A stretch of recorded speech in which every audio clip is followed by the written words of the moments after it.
Oh, hi, I'm Amy Griffiths. I'm one of the journalists in Manx Radio's newsroom, and I've been at the House of Keys finding out from demonstrators there why they feel so passionately about the assisted dying bill that had its second reading there. I'm Sarah Wootton and I'm Chief Executive of Dignity in Dying.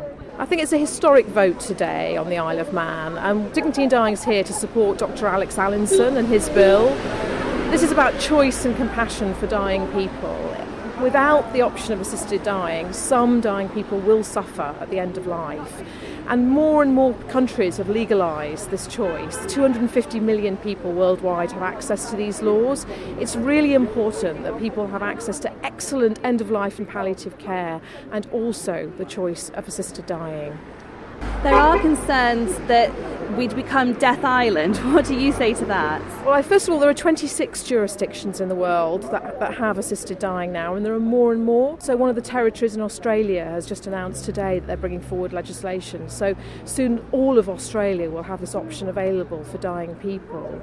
I think Alex has been absolutely clear that this will be a law that's available only to the dying people of the Isle of Man, and there will be a residency requirement. And there are other bills in other parts of the United Kingdom, the British Isles as well. So there is a bill coming on Jersey, there is a bill coming in Scotland, there's a parliamentary inquiry in Westminster. You know, many different countries and many different parts of the British Isles realise this is something that has to be explored. Because without it, at the end of the day, people do suffer. The point is that without these laws, people take desperate actions. So we know that one Briton is going every week to Switzerland to control their end of life. The other thing that some people do is take matters into their own hands in increasingly desperate and violent ways. It's appalling that people have to face that sort of violent loneliness at the end of their life. And the third thing, that option for people is to suffer. And these conversations, what happens with a law, hardly anyone chooses it. It would only be a couple of people every year who would be likely to have an assisted death on the Isle of Man, but it would actually make these conversations so much more open and transparent about how people want to die. And that's really important. When somebody's diagnosed with a terminal illness, and let's remember we're all going to die, then what they don't want to be is spending their last few months and days worried about how they will die. So hardly anyone will use this option, but everybody will benefit from it, and benefit from the increased safety and transparency and scrutiny of end-of-life decision-making. Can you understand some of the concerns that people do have about this bill, though? I understand that some people fundamentally feel that you shouldn't be able to accelerate your death. I do understand that people have an in-principle opposition to it. And for them we say, don't use it. If you don't like it and you don't want to have it, please don't use it. There will be a conscience clause embedded in all legislation so that doctors who feel strongly about this do not need to take part. People don't need to use it, but please don't block the right of people who do want to use it, dying people who do want to have this option to have an assisted death. So we're just asking for both and great end-of-life care and the choice of assisted dying. People who oppose this are saying you can only have the choice of end-of-life care. They're excluding people from having this option, and that's the fundamental inequality in this debate. What has been the public reaction that you've seen? There's overwhelming support for changing the law. So there was a recent poll done with the Isle of Man residents, and 66%, two-thirds of residents, that's 2 out of every 3 people, said that this must be legalised. It was absolutely clear that there is overwhelming support on the island for law reform, and that echoes the support in other countries as well. So it's absolutely clear that the public want this choice. They may not use it, but they want to have it. My name is Jan Sheath. I'm really concerned about this bill because of what's happening elsewhere and the vulnerable. We should just be protecting vulnerable people, not hastening their death. There's a fabulous hospice here and the community support it so well. Why not support that? Why not be more caring about the vulnerable and the dying rather than giving them pills or some toxic material and hastening their death? This is a dreadful thing to do. The member proposing the bill, Dr. Alex Allinson, he says that there are really stringent safeguarding measures in place. It's only a very narrow criteria of person who would even be eligible to have an assisted death. Do you not think that goes far enough? I certainly do not.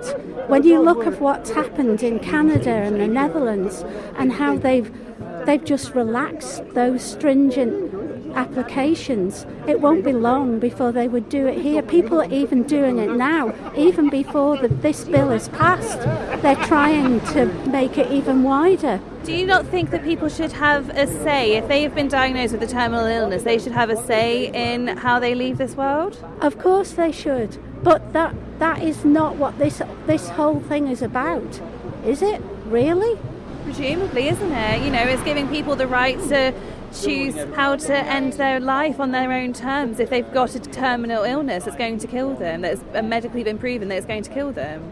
Yes, but they've put this proviso in place that it could be 6 months. It's under 6 months, but that is notoriously difficult to diagnose. People have gone long past 6 months. There's amazing developments in medical advancements today. Why not? Why are we abandoning that? Hi, I'm John Sheath, Jan's husband. There's already talks, it's already brought euthanasia into this bill as well, and surely it's no one joining the dots. The government has a policy on how to prevent suicide. There's a strategy, and yet it's blind to this, which is an assisted suicide bill. That's what it is. In every country that have implemented an assisted dying bill, in quotes, they have introduced laxer rules immediately. And already here there's talk of lowering the 6 months, or it's too much. There's I forget the name, there's a newscaster lady who was given 6 months to live, and she's alive 20 years later. I don't think she wished she was dead 20 years ago. The problem is it's too quick. Jersey have got a similar bill. They've been planning it for nearly 5 years, and they've not brought it in yet. We've done this in 8 months, 9 months, a year. And it needs wider, broader consideration. At the very least, kick it to a select committee and have proper debate with more than just one person. The direction of travel is probable we'll have something in the end, because UK and Jersey will, and for some reason we have to follow. But it's not in an inevitability, and it's important that we consider everybody. And I'm holding a bin that says protect the vulnerable, because there are countries where people are killed. There's one in the Netherlands. She applied for assisted suicide and was killed because she had tinnitus. She was 18 years old. Where were the safeguards? They were eroded away over time. And that's my concern here. And that's why I've got a bin that says protect the vulnerable, because this bill removes the protection from the vulnerable. It's just not enough. And that's why I'm here. Martin Perkins, ex-MHK for Garth. I believe in personal choice, and I've always believed that people should have autonomy over themselves, and this in particular is obviously a very important thing. If somebody's got a incurable disease, is suffering intolerably, then I believe they should have the right to end their own life. There are genuine concerns about this bill being passed. Some people thinking that we might become referred to as Death Island, people worried about safeguarding. And what do you say to those concerns that people have? If you look at this particular bill, it's been well crafted by Dr. Allinson. It's got safeguarding built into it. You have to have medical opinion and counselling and a cooling off period. And in addition to that, you've also got an opt-out clause for the medical people. If they are conscientiously objecting, they do not have to take part in this. So to me, it covers all the bases. And you're holding a toot for end-of-life choice, and there have been a lot of toots that we've been standing here. Loads of toots, yeah, absolutely. There you go, there about that, yeah. What's the sort of public opinion been from your experience? Massive public opinion behind it, and although I'm no longer actively involved in the House, I still keep a wary eye on politics, and I would say that at least 85% of people would like this bill to become law. And the main thing is they say, what right has somebody else got to deny me my choice? And in addition to that, I've spoken to a number of doctors, a number of people involved medically about it all.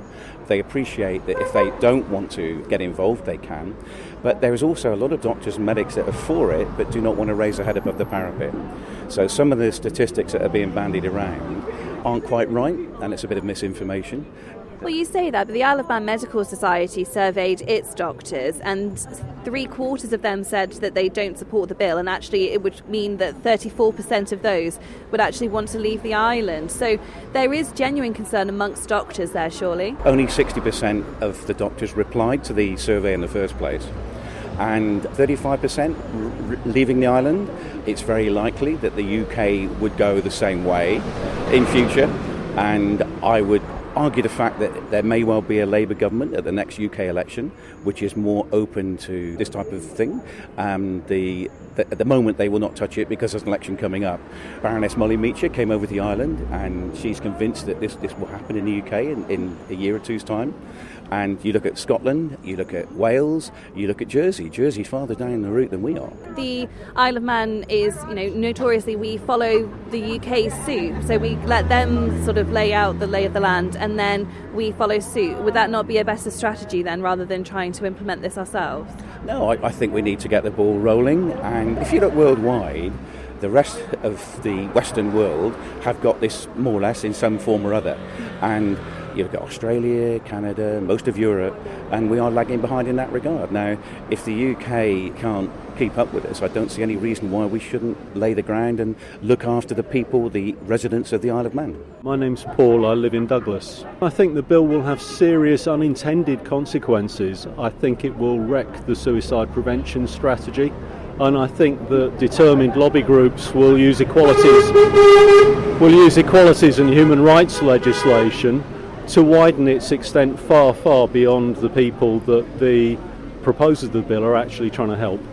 Well, the person proposing the bill, Dr. Alex Allenson, he says that there are stringent safeguarding measures in place and that it's only a very narrow criteria of people who would actually be eligible for this. So what would you say to that? That's exactly what they said in the other countries where these bills were introduced. And in every single one of them, the scope got widened by the courts, first to include people with chronic pain, and subsequently, typically, to include people with mental illness and suicidal tendencies, exactly the people who the suicide prevention strategy is trying to help. Do you not feel like people should have a say in their end-of-life care, though? I have massive sympathy for the people this bill is trying to help. I entirely understand the motivation and the good intentions of the people bringing it in, but I think the collateral harm that it will cause is far worse than the situation that it's trying to remedy. Thank you for making it to the end of the Little Manx Radio newscast. You are obviously someone with exquisite taste. May I politely suggest you might want to subscribe to this and a wide range of Manx Radio podcasts at your favourite podcast provider so our best bits will magically appear on your smartphone. Thank you.